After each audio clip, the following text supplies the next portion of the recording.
Shri Ganesha Sharada Gurubhyo Namaha Agajanana Padmarkam Gajananam Aharnisham Anekadam Tam Bhaktanam Ekadantam Upasmahi. Welcome to all for this chapter 8 of Ganesha Purana. So, in the previous part, Brighu was mentioning the previous life of Somakantha, in which he was living the life of a robber. His name was Kamanda. Though being born in a wealthy, rich Vaishya family, he, because of his bad deeds, after the death of his parents, he quit the city. He was forced out of the city and he was living in the forest, robbing the people. And on one day, there was a great Brahmin who was caught by this Kamanda, who was the person in the previous life of Somakantha. So this Kamanda has caught him, and that Brahmin was trembling with fear and begging him to leave him off, don't kill him, and he was begging for his life. Brighu continued the story. After Gunavardhana had spoken to you in such a pitiful way, he became quietly depressed. As you heard his speech, your heart was not softened at all. Could Brahma have made you any more hard hearted? His heart was like a stone. It was not even melting, in spite of his pitiful nature. After killing living beings by the thousands, you became completely uncompromising and ungrateful. Then, as unyielding as death, you spoke to him. That's Kamanda. In fact, in the present life, he is King Somakantha. So that Kamanda said, "O wicked man, it is useless to direct your collection of axioms at me, appealing to the intellect of one who is not interested in, like water in an overturned pot. In an overturned pot, how the water cannot settle. The same way, whatever you are explaining it to me, nothing is going into my head. Oh, stupid man. On the one hand, we have my disinterest. On the other hand, we have your advice. Just as a drunkard has no concern for the truth, your reasoning does not impress me. I am addicted to wealth and have absolutely no concern for my father's family name. That means he is not even bothered about his own, the prestige or any of those things. Overwhelmed with desire, I possess neither fear nor the shame. Have you ever seen cleanliness in a crow, honesty in a gambler, courage in a eunuch, a woman without a desire, or a patience in a snake? Same way, through the influence of faith, Providence has sent you while I have nothing else to do. I will never going to release you. Brighu continued the story of Somakantha's previous life. After you had spoken, taking a sharp sword in your right hand, you cut off the Brahmin's head just as a cat does to a mouse. The number of murders you have committed against Brahmins cannot even be calculated. Brahmins means here the good people, selfless people who are working to gain the knowledge for the sake of society, nor above all the murder of other living beings, including women, children, and the elderly. One who even thinks about a person like you would take a share of the bad karma of those deeds himself. That means even if somebody think about you, your bad karma will get attached to them. You have done, as you have lived such a wretched life, you have lot of bad karma attached to you from your previous birth. After long time had passed, as Kamanda, you became very old.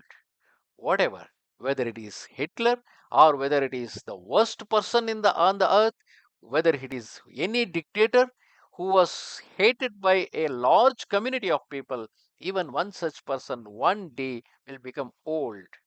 The same thing happened to Kamanda. He became old. You experience tremors, hiccups, sweating, indolence, and congestion. You were always very tired, but your fatigue did not abate even when you were seated or asleep. Your sons, female servants, camel attendants, friends, bards, grandsons, and even your close friends showed no respect towards you. There was only one Brahmin among them who was considered trustworthy, who could keep a secret, and who was free to move about unhindered. You sent him to invite all the sages dwelling in the forest. They came at the Brahmin's request. There was one Brahmin in whom he could believe. Now that he became old, he is no longer capable of killing anybody. Probably he developed friendship with a Brahmin who had never, generally, Brahmin being the selfless and always seeking the knowledge, they are supposed to be fearless also. Probably after pity. So, on behalf of him, he went around to all the sages and invited all of them. And even the sages were afraid of him. They came at the Brahmin's request because all those sages were afraid of you after having paid obeisance to them. Because by now you are old. So, you paid obeisance to them and you said, please accept these gifts from me. And all the sages said, we will not accept your gifts because you are an evil man. One becomes contaminated by engaging in sacrificial offerings, teaching, birthing, associating with, talking, walking, or sitting or eating with such a wicked person as yourself. So, generally, Brahmins are supposed to help the people in worshipping or even in doing the yajnas. But when they're during the yajna or during the worship, they were given generously with the gifts. The Brahmin is not supposed to do the worship or the yajna for a person who has a very bad track record, who has a very wicked lifestyle. And if he has done very bad things, accepting gifts from one such kind of a person will make that Brahmin to get attached with those kind of karmas. So, because of that reason, all of them rejected the large gifts that he was ready to give it to all of them. It is not about the gifts, it is about the bad karma that Kamanda has done as a robber. Even talking to him, even walking with him, even sitting by the side of him, and even eating along by the side of him will bring a bad luck to all of them. Alarming you with their words, the sages returned to their own hermitage, and because they met him, because they spoke to him, they had a total head bath from head to toe. They immersed themselves in the water in order to cleanse themselves, clothing and all, and then muttered Vedic hymns for their own purification. This again is a science which says that if you meet a bad person, the negative energy in him will going to make an impact on you. So because of that reason, often people also use a salt water in order to ensure that all those negative energy drains out. Though science directly cannot explain about what exactly is this negative energy or anything, but its impact has been observed by many people, and in practice when the people do it, they felt not relieved. Anyway, that's other side of it. When within your heart kamanda there arose a sharp pain caused by your own contaminated condition, as well as from being left alone by your own family, and now by the rejection of all the Brahmins, all those sages. Now everybody has rejected. In fact, psychologically, in India, we believe that this is the reason why the old age comes. It is when the old age, when the person becomes weak, then he realizes what all mistakes he committed with his unstable ego. And because of that reason, how much of problems he created. Now, that is the time, old age is a time when the person start repenting for whatever bad deeds he did during his younger days. After you had counted the amount of your vast wealth, which comprised precious metals, jewels, and so forth, you developed a strong desire to restore an old temple. Restoring a temple is one of the great deeds a person can do.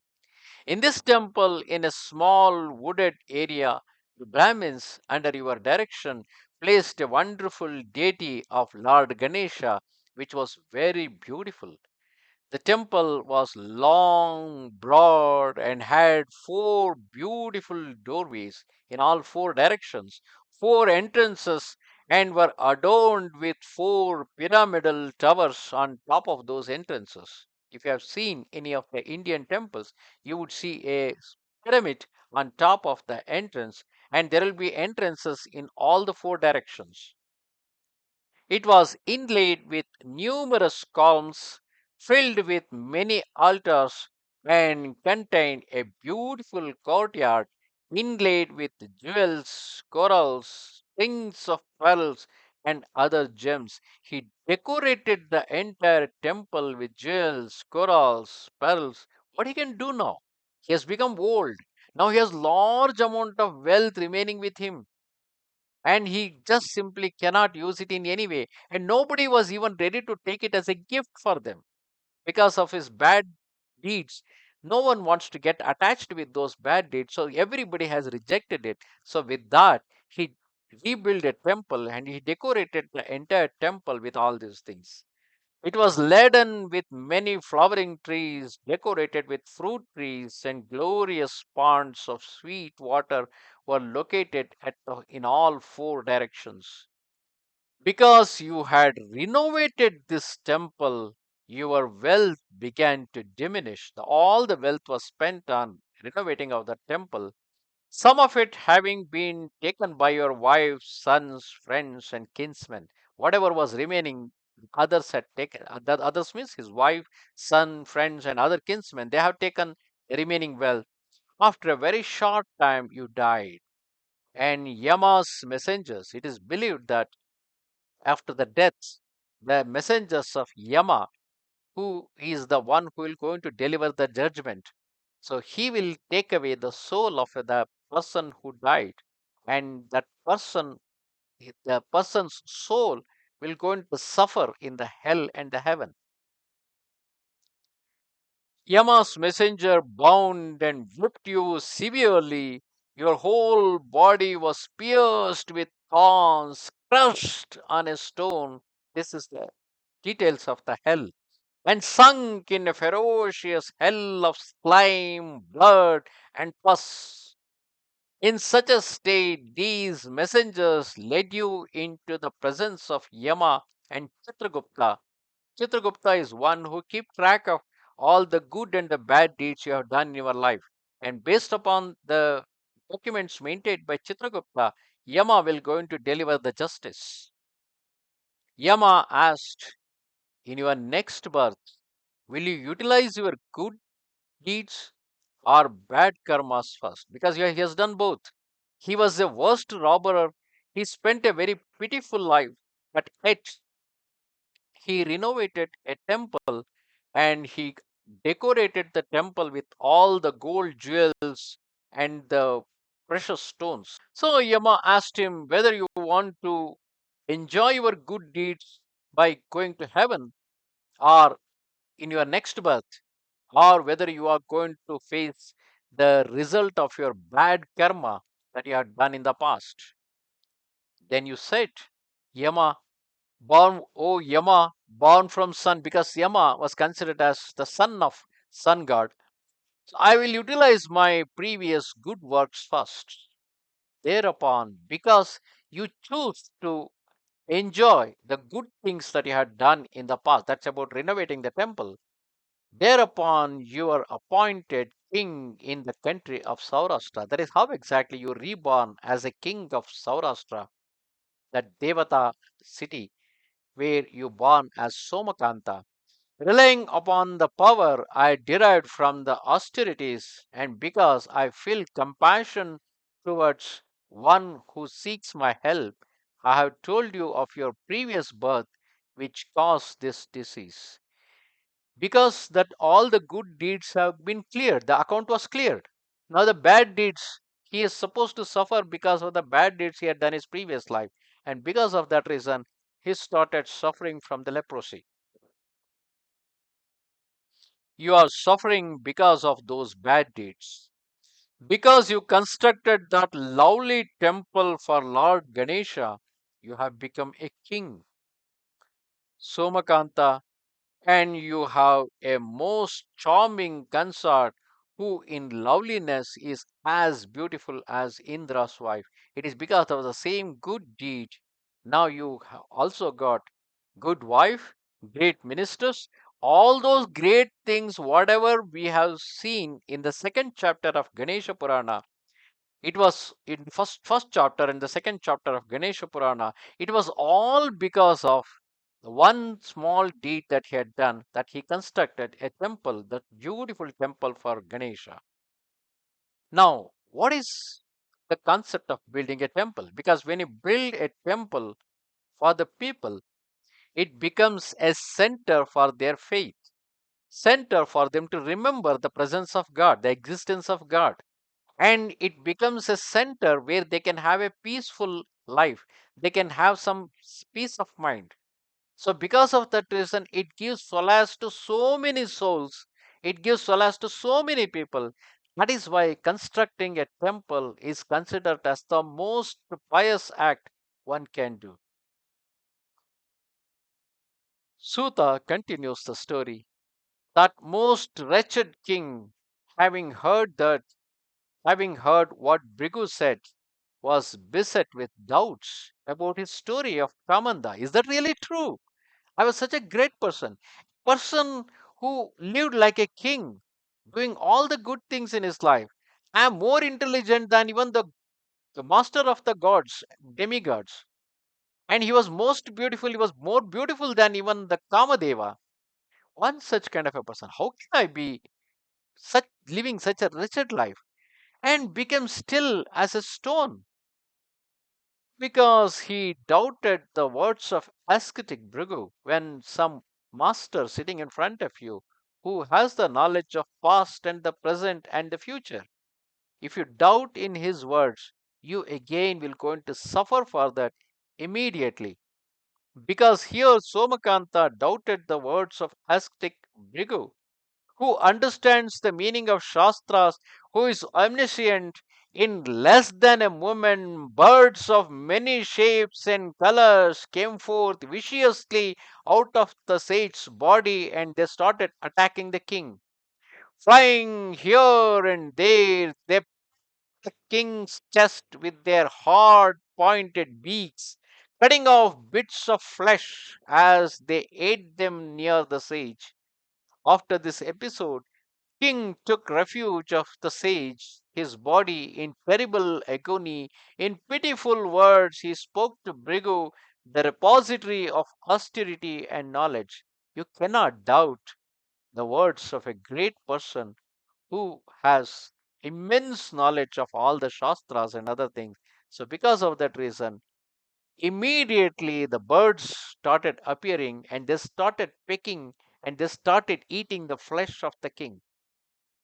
Then the king Somakantha, in a pitiful way, he started begging Brighu, how is it that in your forest there exists so no enmity among species, hostile by nature, but in your presence they seek to kill me? The hermitage of Brighu was such a peaceful area that even the lion and the bull walk side by side, not killing each other, even though they are supposed to kill each other, supposed to fight with each other. The peaceful nature of the hermitage of Brighu was so wonderful. But in the same environment, now these birds, they started pecking on king and they started eating. They have started pricking him with their beak, and they are eating the flesh of the from the king's body. They are they seeking to kill me? I am miserable leper who is devoted at your feet. You are the refuge for all living beings. I have come for shelter, so free me now, sage. So he begged the sage and asked for the excuses for the mistake that he has done, that he could not able to respect or could not able to believe in the words of Brighu. Sutta continued the story. Addressed in this way, Brighu, who is always affectionate towards the dejected, spoke again to King Brighu, said, "This happened because you doubted my word, my son. But I have the antidote that will instantly help you. Merely at the sound of the transcendent sound hum, these birds will leave. Hum is a sort of a bijakshara, and just as the Brighu make a sound with the transcendent sound of the hum or hunkar, of the birds heard the sound hum from Brighu, all those birds simply disappeared. The king, as well as his wife and ministers, then became free from all the worries. Thus ends the eighth chapter of Upasana Khanda, the glorious Ganesha Purana called Restraining the Birds. Now, here is the sage Brighu who is explaining it to King Somakantha that in his previous life he was a very bad person, an evil robber named as Kamanda. And in the old age, even though he was ready to give all that he had robbed, nobody was ready to receive it.